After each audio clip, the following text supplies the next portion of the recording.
Hoy, como supongo que todos sabéis, se celebra o se recuerda el acontecimiento más importante de la historia. Porque el acontecimiento más importante de la historia no fue el nacimiento de Jesús. El acontecimiento más importante de la historia es que Jesús venció a la muerte. Es que Él resucitó. Y lo recordamos hoy, aunque realmente no ocurrió un domingo como hoy, ¿vale? Porque no estamos celebrando la resurrección de Jesús en la fecha exacta en la que ocurrió la resurrección de Jesús. Porque como ha sido frecuente a lo largo de la historia, donde los hombres intervienen, desvirtúan y desprestigian todo lo que tocan. Lo que se ha recordado, o se debería de haber recordado a lo largo de toda esta semana, fue la semana de pasión que tuvo que sufrir Jesucristo durante su última semana, antes de que fuera cruelmente torturado hasta la muerte, por culpa de nuestros pecados. Como muchos siglos antes ya había anunciado el profeta Isaías, en Isaías capítulo 53, versículos 5 y 6. Esta es una de las cosas que me gustan también de la película de Mel Gibson, la película La Pasión de Cristo. Empieza citando el primer versículo. Vamos a leer el versículo 5 y 6, aunque la película solo cita el 5, pero es bueno recordar por qué Jesús pasó todo lo que pasó.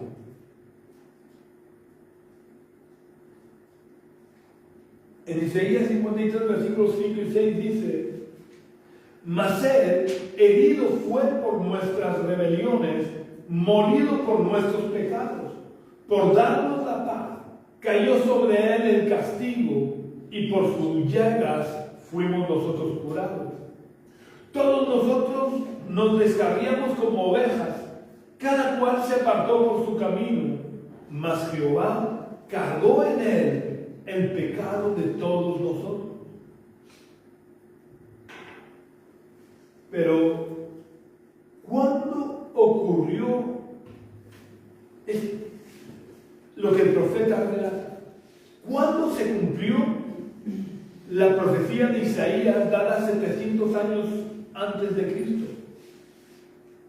A diferencia de la primera Navidad, en que no sabemos a ciencia cierta cuándo ocurrió, con la semana de pasión sí que hay datos ciertísimos que sitúan exactamente el momento histórico en el que tuvieron lugar los acontecimientos. En el nacimiento de Jesús hay una variabilidad de alrededor de 4 años, porque Tiberio César dio 2 empadronamientos diferentes y Lucas dice que fue en el primer empadronamiento. Por tanto, nosotros no tenemos situado el nacimiento de Cristo en el año correcto. Pero de la pasión de Cristo sí tenemos el dato inequívoco de que el gobernador romano que ejercía su autoridad de gobernador sobre Judea era Poncio Pilato. Pero ¿podemos saber en qué momento exacto del año aconteció el cumplimiento de la profecía de Isaías, en el que Dios cargó en Jesús el pecado de todos nosotros? El momento de la Navidad no la sabemos. Sabemos que no fue en diciembre como lo celebramos, pero hay un margen de un mes entre más o menos, aunque supongo que esto, según los estudiosos, habrán diferentes versiones, pero por los datos climatológicos que describe Lucas, de que los pastores estaban velando las vigilias de la noche con sus ovejas, podemos situar que el nacimiento de Jesús estaría entre el 15 de agosto y el 15 de septiembre, más o menos. Sin embargo,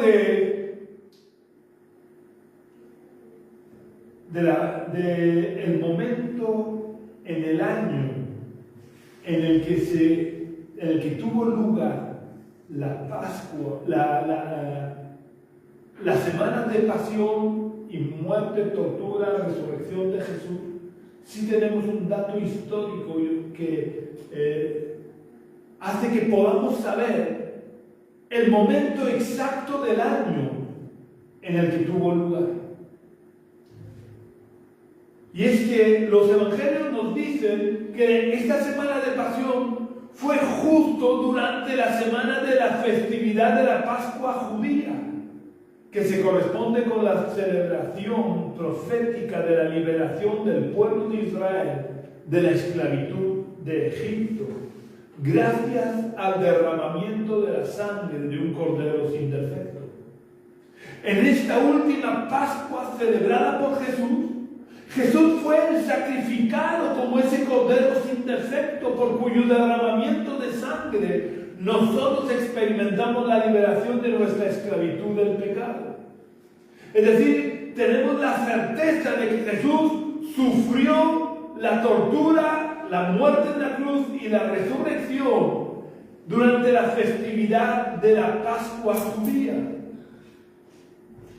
Por tanto, ¿cuándo deberíamos de celebrar la semana de pasión de Jesús? Creo que no es muy difícil establecer la relación. Si mientras se celebraba la Pascua judía, Jesús fue apresado, juzgado, torturado, asesinado y resucitó, pues lógicamente la celebración de la semana de pasión de Jesús debería de ser durante la celebración de la Pascua judía. Sin embargo, en este año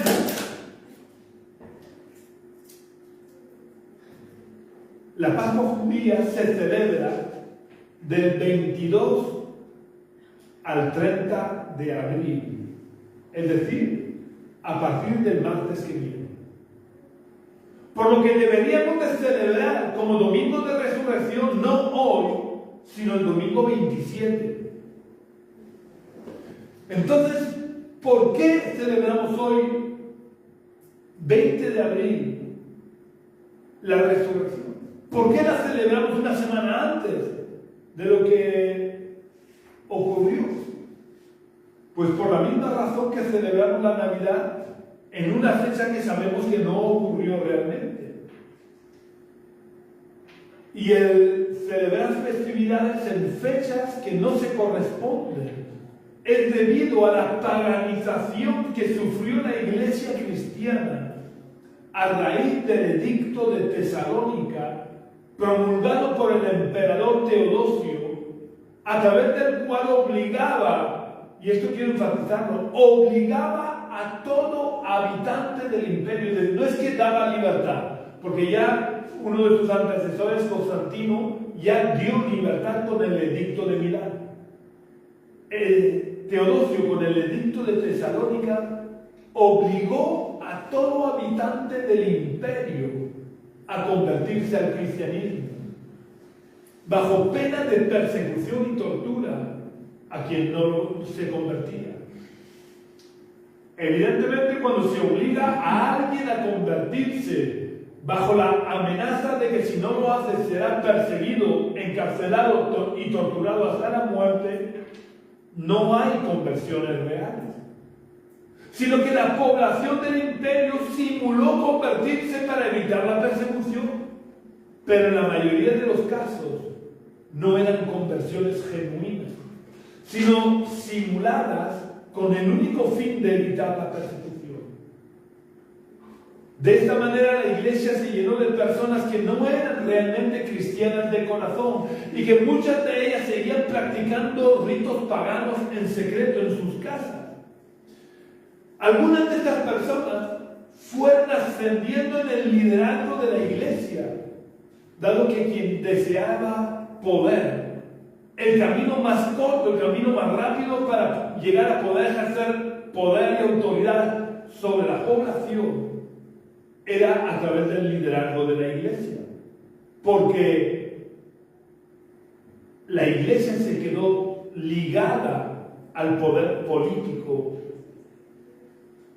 Estos paganos que llegaron al liderazgo de la iglesia fueron paganizando la iglesia, introduciendo en ella dogmas contrarios a la genuina fe de los primeros cristianos y prácticas y festividades que no se correspondían con la vida cristiana de los primeros siglos. De esa forma la iglesia degeneró hasta la iglesia de la Edad Media, que no era ni siquiera una mala caricatura de la iglesia cristiana.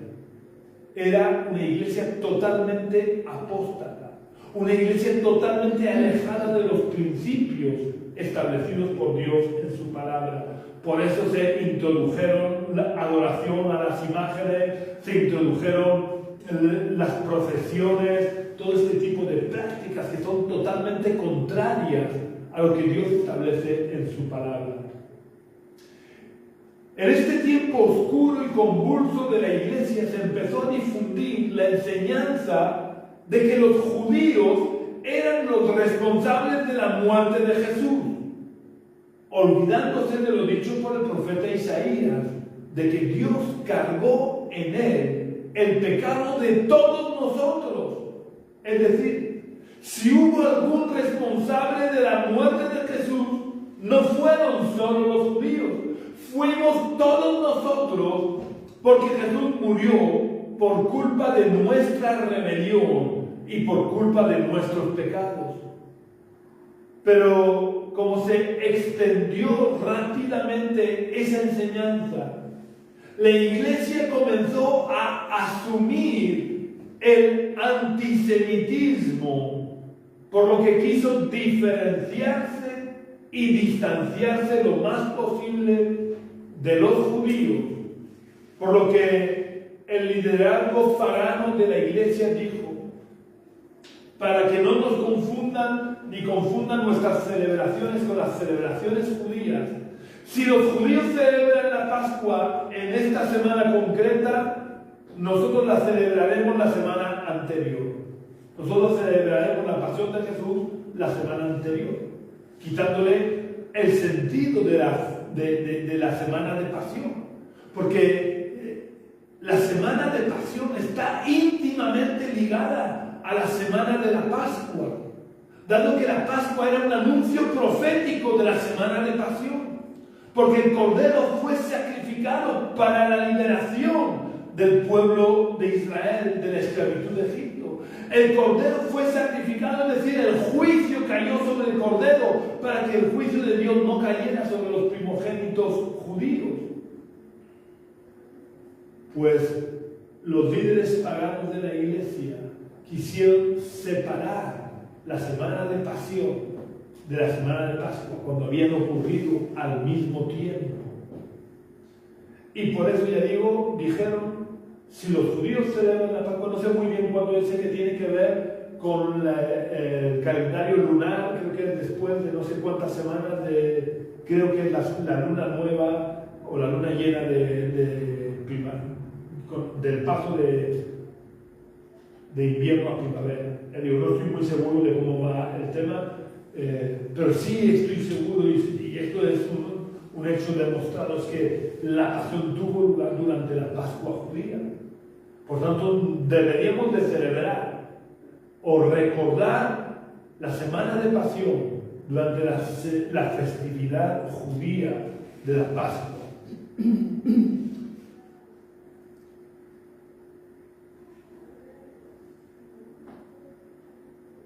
Y por tanto, si celebramos la pasión en su fecha correspondiente, ya digo que deberíamos de celebrar la resurrección de Jesús el domingo que viene. Pero bueno, lo importante es que recordemos al mundo que Jesús resucitó. Que a pesar de que sufrió un juicio injusto, a pesar de que fue injustamente acusado, a pesar de que fue injustamente torturado hasta la muerte, Jesús resucitó.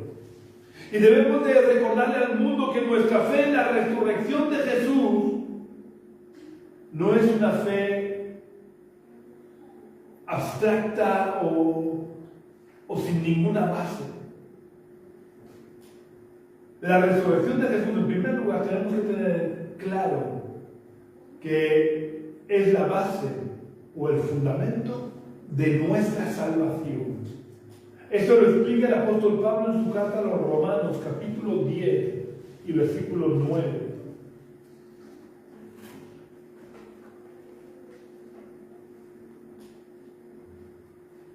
En Romanos capítulo 10, versículo 9, Pablo dice: si confiesas con tu boca que Jesús es el Señor y crees en tu corazón que Dios lo levantó de entre los muertos, serás salvo. Vemos como hay dos requisitos imprescindibles para que podamos experimentar la salvación. Hay dos requisitos necesarios para que podamos disfrutar de los beneficios del regalo de la salvación que Dios nos ofrece. El primero es el de confesar con nuestra boca que Jesús es el Señor, y no el Señor en sentido abstracto, es el Señor de nuestra vida. Y el segundo es que debemos de creer en nuestro corazón que Dios lo levantó de los muertos. Es decir, tenemos que creer en nuestro corazón que la resurrección del cuerpo de Jesús, ¿vale?, que no fue una resurrección espiritual. De hecho, el Espíritu de Jesús no murió, como no muere tampoco nuestro espíritu, nuestra alma y nuestro espíritu. Cuando nuestro cuerpo muere, el alma y el espíritu ya se van al lugar donde tienen que ir. Unos a la espera del juicio final y otros a disfrutar ya de la presencia de Jesús. Tenemos necesariamente que creer en la resurrección literal y real del cuerpo de Jesús. Pero ¿es esta una fe ciega, exenta de racionalidad, de decir, lo creo porque lo tengo que creer y ya está? No. La fe en la resurrección de Jesús es una fe que la podemos basar perfectamente en las pruebas que todavía hoy disponemos de la veracidad y la realidad de la resurrección de Jesús. Y voy a detallar algunas de estas pruebas, porque como acabo de decir hace un momento, la resurrección de Jesús es la base o el fundamento de nuestra fe. De hecho, vamos a ver también lo que dice Pablo a los cristianos de la ciudad de Corinto en su primera carta, capítulo 15, versículo 14, donde el apóstol Pablo les dice a los cristianos de Corinto en 1 Corintios 15, 14: y si Cristo no resucitó, vana es entonces nuestra predicación y vana es también nuestra fe.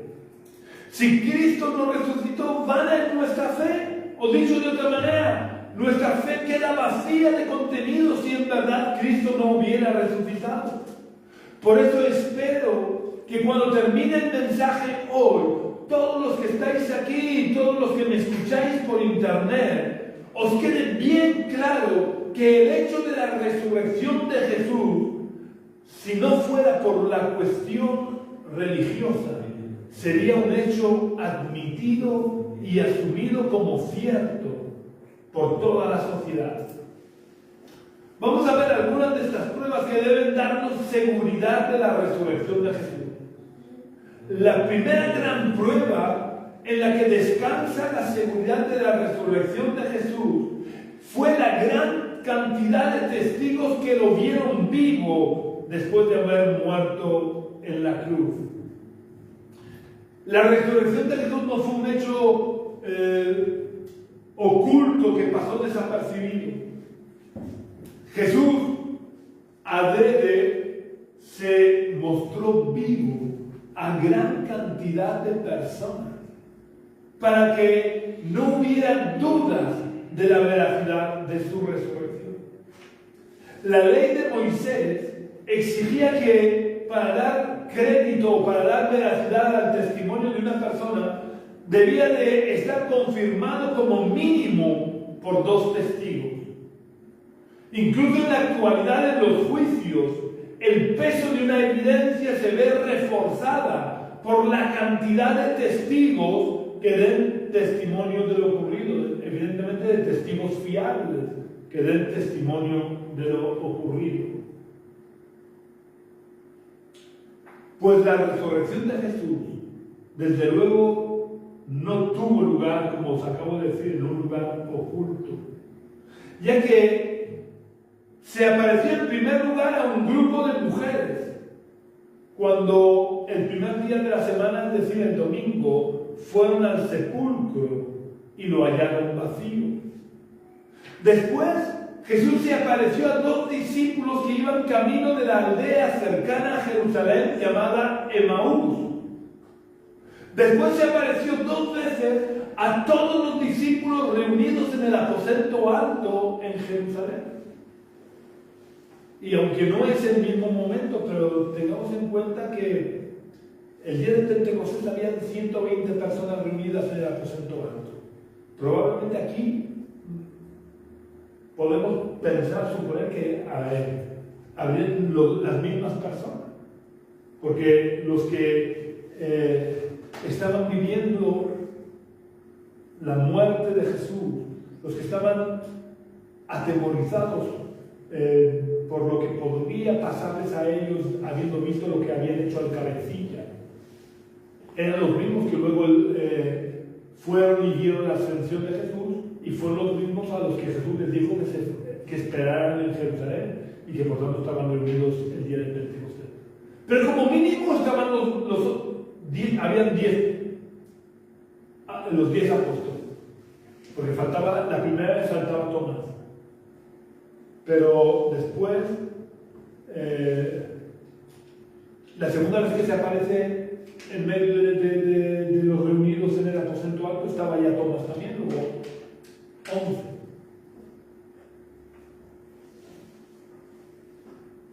También se apareció a los apóstoles una vez que volvieron a Galilea, cuando estaban ya desanimados y estaban pescando.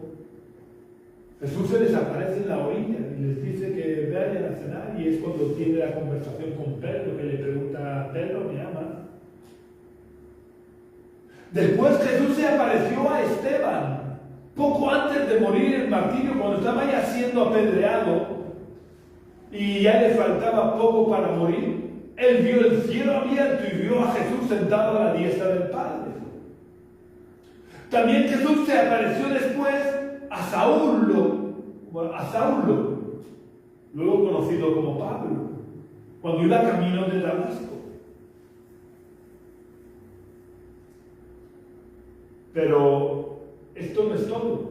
Vamos a ver lo que dice Pablo cuando le escribe acerca de la resurrección de Jesús en 1 Corintios 15. Vamos a leer ahora lo que dice en el versículo 6.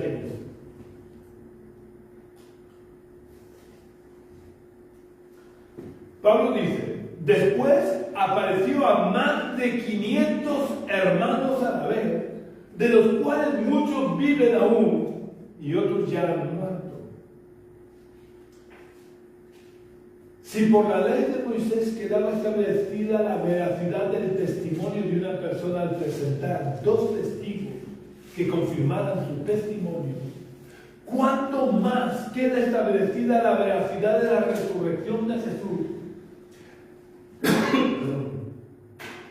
Habiendo más de 500 testigos de la resurrección, algunos de los cuales, como afirma Pablo en la carta, estaban todavía vivos, por lo que, si no hubiera sido verdad, hubieran desmentido lo dicho por Pablo. La segunda gran prueba de la resurrección de Jesús, o de que la resurrección de Jesús no fue una invención de los discípulos de Jesús, está en la personalidad de los primeros testigos. Porque ¿quiénes fueron los primeros testigos de la resurrección de Jesús? Hace un momento lo dicho. Los primeros testigos fueron un grupo de mujeres. Vamos a leerlo en Lucas capítulo 23, versículo 55, hasta Lucas 24, 1. desde Lucas 23:55 a Lucas 24:1, donde dice: las mujeres que lo habían acompañado desde Galilea lo siguieron y vieron el sepulcro y cómo fue puesto su cuerpo.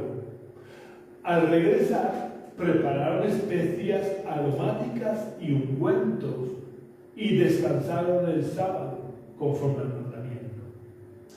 El primer día de la semana, muy de mañana, fueron al sepulcro llevando las especias aromáticas que habían preparado y algunas otras mujeres con ellas. Vemos que las primeras testigos de la resurrección fueron un grupo de mujeres. ¿Y por qué digo que esto ya de por sí es una prueba de la resurrección? Pues sencillamente porque en aquella época el testimonio de las mujeres no era tenido en consideración. Alguien no podía aportar como testigo de un hecho a las mujeres, porque el testimonio de la mujer no era considerado como válido.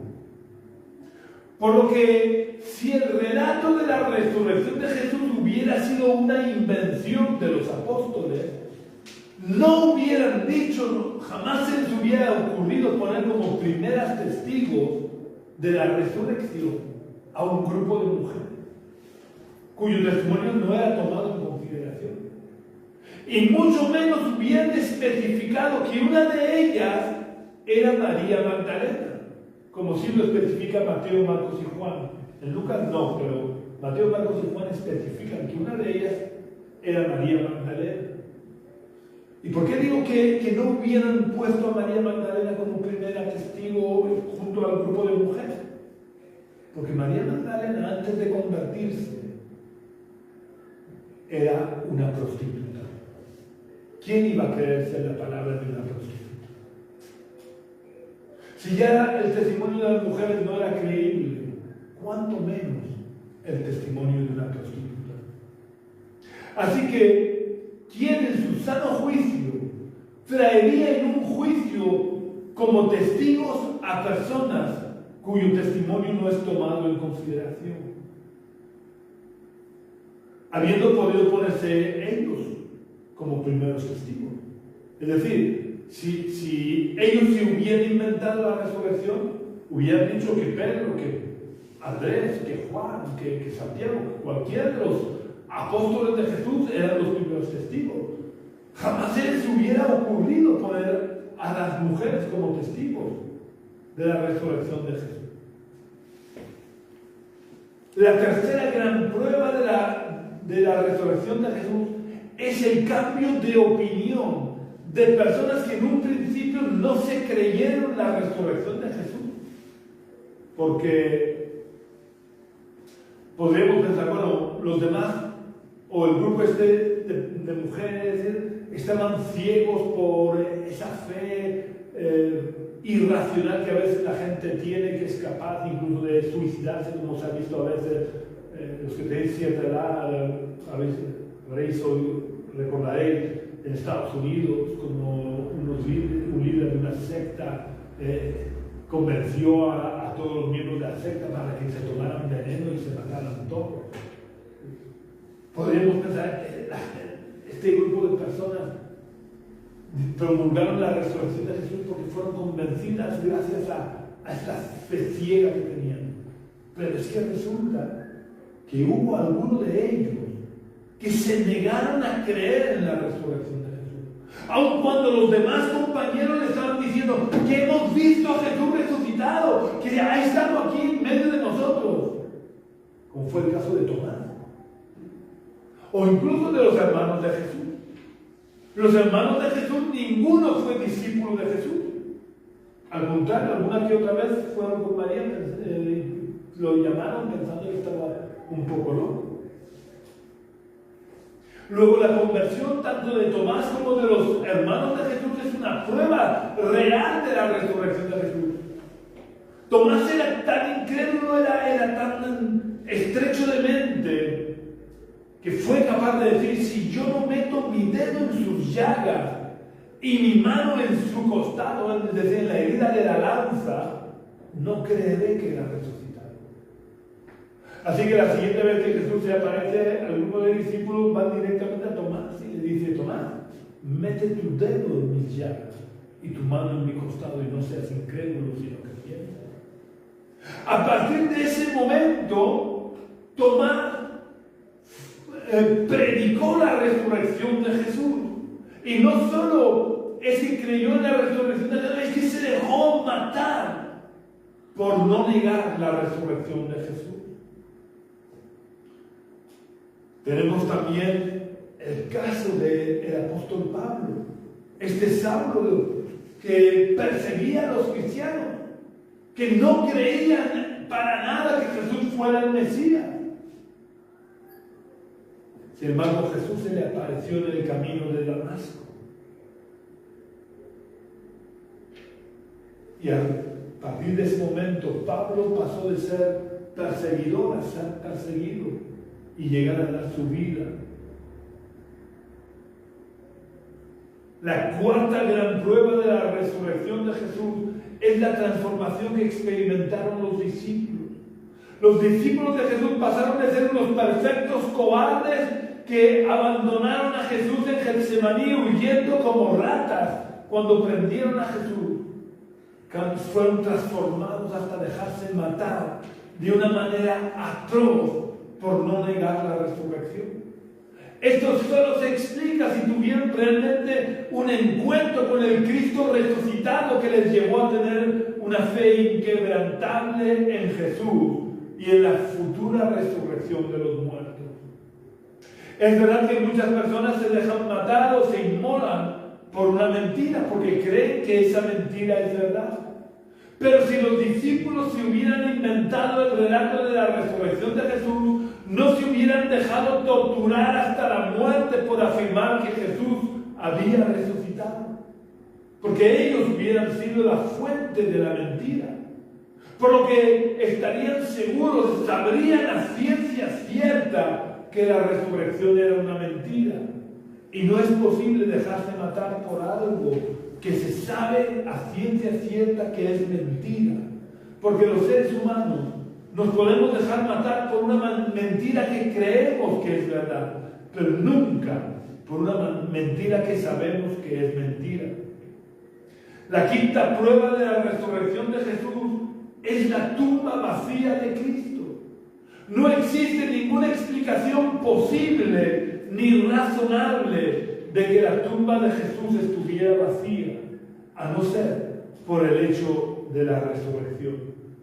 La veracidad de la tumba vacía es algo incuestionable, dado que los discípulos empezaron a predicar la resurrección de Jesús en Jerusalén, donde había sido crucificado y enterrado o metido en el sepulcro, por lo que cualquier persona podía ir a la tumba para comprobar si era verdad que la tumba estaba vacía. Y como he dicho antes, no existe ninguna explicación posible ni razonable de que la tumba de Jesús estuviera vacía, a no ser por el hecho de la resurrección. Porque los discípulos, como acabamos de ver, no pudieron robar el cuerpo, porque se dejaron torturar hasta la muerte por anunciar la resurrección de Jesús. Y la otra posible explicación de la tumba vacía es más difícil de creer que creer en la propia resurrección. Porque la otra explicación que dan a la tumba vacía es que dicen que Jesús sufrió un desvanecimiento, un desmayo estando en la cruz, lo dieron por muerto, entonces lo bajaron de la cruz, lo metieron en el sepulcro, y estando esos 3 días en el sepulcro metido, él se mejoró lo suficiente y salió por sus propios medios de la tumba. Pero para creer esto hace falta más fe que para creer en la resurrección. Porque después de haber sido brutalmente azotado, como os digo que fue real, la reproducción que hizo Mel Gibson en la película La Pasión del Cristo. Algunos la tachan de muy brutal y de que a Mel Gibson le gusta mucho la sangre. ¿No? Es una realidad. Los romanos flagelaban de esa manera. Así que, si habéis visto la película, imaginaros su cuerpo que parecía una llaga en sí mismo. Imaginaros ese cuerpo azotado brutalmente. Después fue atravesado por clavos oxidados, porque no creáis que cogían los clavitos recién fabricados para los reos ambulantes. De un muerto lo quitaban y se lo ponían a otro. Así que imaginaos su cuerpo herido, su cuerpo atravesado por clavos oxidados, siendo crucificado, y estando crucificado, siendo atravesado por una lanza.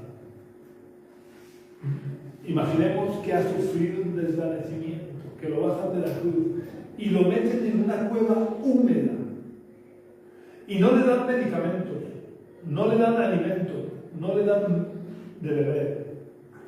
Si este hubiera estado vivo, se hubiera muerto. Pero evidentemente no estaba muerto. Los romanos sabían perfectamente diferenciar cuando un reo estaba muerto y cuando no. Así que hace falta mucho más fe, porque además luego tuvo que tener, no era solo que pudiera estar vivo, sino que además tenía que haber tenido las fuerzas suficientes para mover una piedra que normalmente era movida entre varios hombres. Así que os digo, hace falta mucho más fe para creer en la recuperación espontánea del cuerpo de Jesús que para creer en la resurrección de Jesús. La sexta prueba de la resurrección de Jesús es que la resurrección es la única explicación razonable para el comienzo del cristianismo. La iglesia cristiana nació en la misma ciudad donde su cabecilla, por así decir, Jesús, fue públicamente ejecutado y sepultado.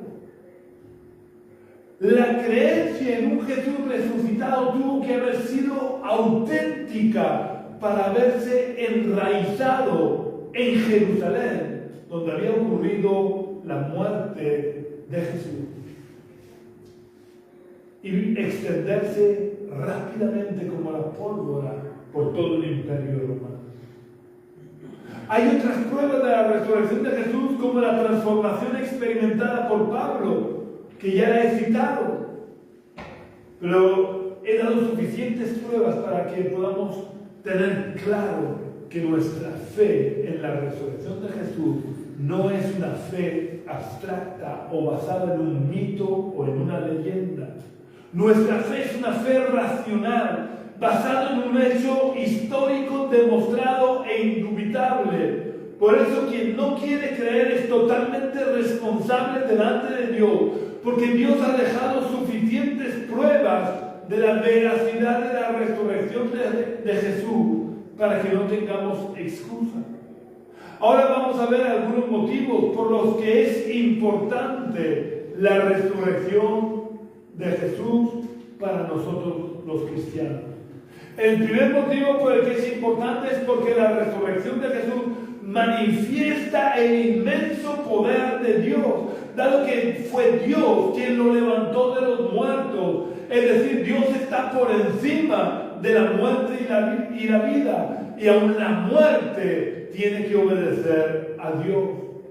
El segundo motivo por el que es importante la resurrección de Jesús es porque, como vimos al principio, nuestra salvación está vinculada al hecho de que creamos en que Dios levantó de los muertos a Jesús.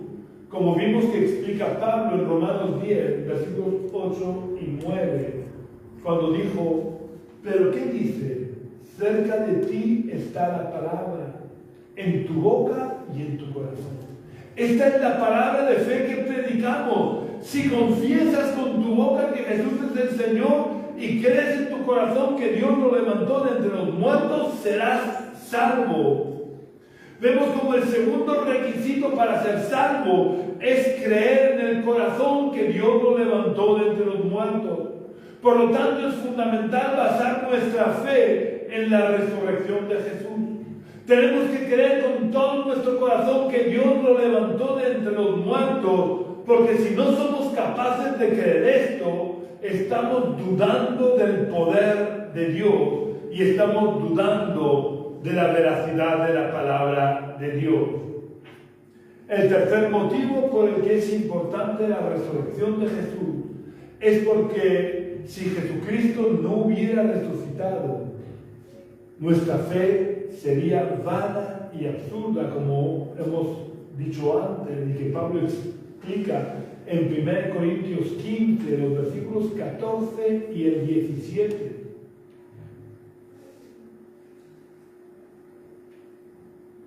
En el versículo 14, Pablo dice: y si Cristo no resucitó, vana es entonces nuestra predicación y vana es también nuestra fe.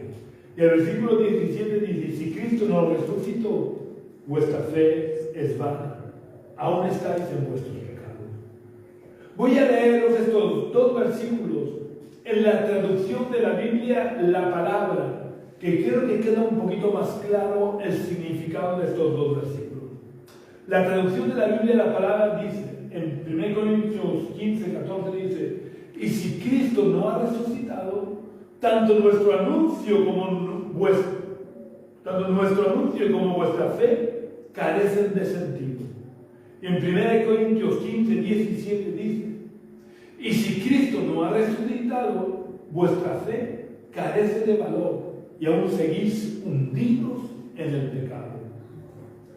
Pablo lo deja muy claro que si Cristo no hubiera resucitado, nuestra fe sería vana, es decir, sería inútil, carecería de sentido y carecería de valor, porque ¿de qué serviría creer en un Cristo muerto? ¿De qué serviría creer en un Dios que no hubiera sido capaz de resucitar a su Hijo eterno? Realmente, si la resurrección no hubiera tenido lugar, seguiríamos hundidos en nuestros pecados, o por lo menos en la consecuencia de nuestros pecados, porque si Cristo no resucitó, ¿cómo creer que un día resucitaremos nosotros? Y eso nos lleva al cuarto motivo por el que es importante creer en la resurrección de Jesús. El cuarto motivo por el que es importante la resurrección de Jesús es porque nos da la certeza de la resurrección. En 1 Corintios 15, 20, Pablo dice: pero ahora Cristo ha resucitado de los muertos, primicia de los que murieron es hecho. ¿Qué significa primicias? ¿O de dónde vienen estas palabras de Pablo acerca de las primicias? La palabra primicia significa el primero de muchos.